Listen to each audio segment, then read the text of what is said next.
Moving on to the next person, I would like to invite here Dr. Fernanda Bajanca, who is the board member and former chair of the Marie Curie Association. Oh, okay. Former chair, yeah.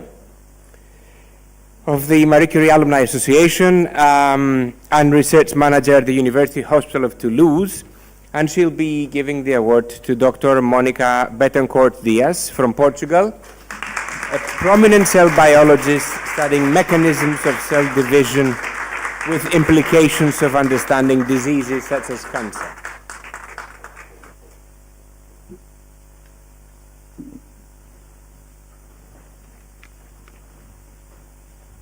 Congratulations.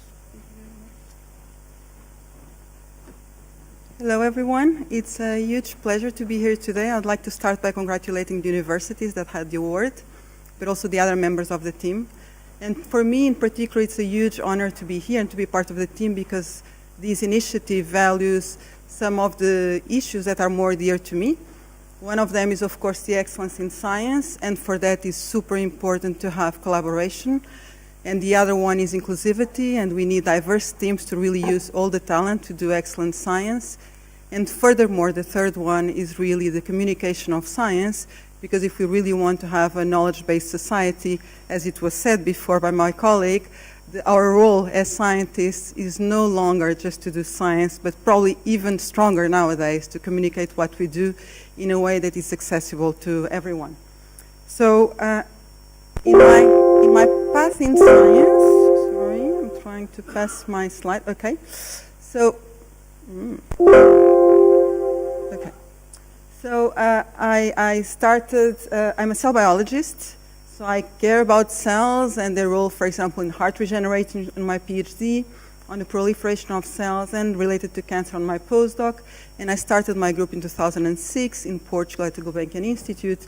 And later on in 2018, I became director of the Institute until recently.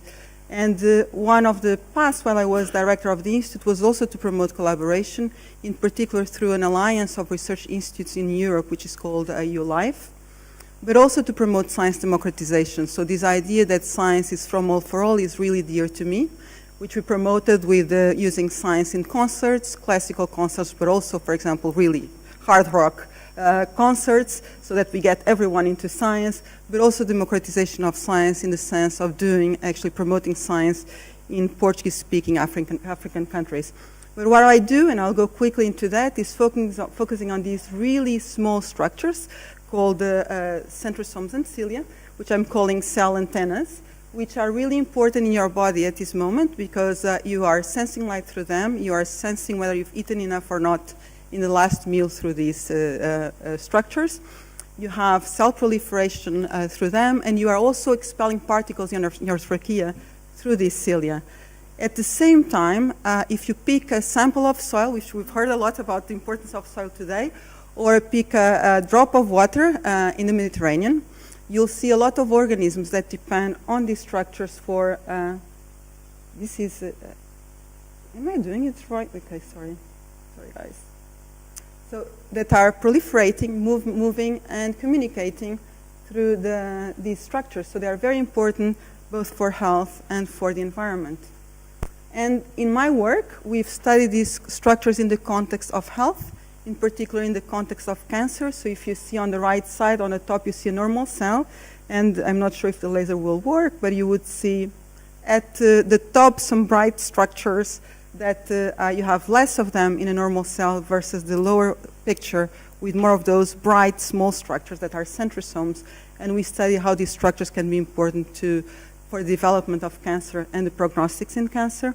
And on the left side, what you see is actually that also in certain viruses, for example, herpes virus, which infects 50% of the human population, this virus can actually destroy these structures, and we think maybe to induce further progression of infection, which we're studying at the moment.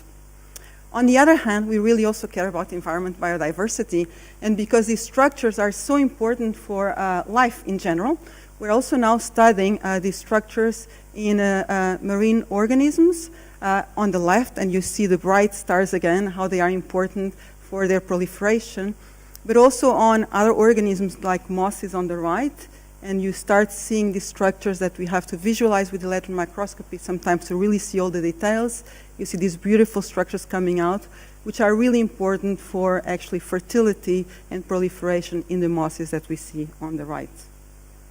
And of course, this work, both on health and diversity, biodiversity, would not be possible without having amazing talent that we needed to be global, and with many women, but also men, in our labs. And so this is really important, and of course funded in part also by the European Union. And thank you very much for listening. I'll be happy to then talk with people if you have questions about the work. Thank you.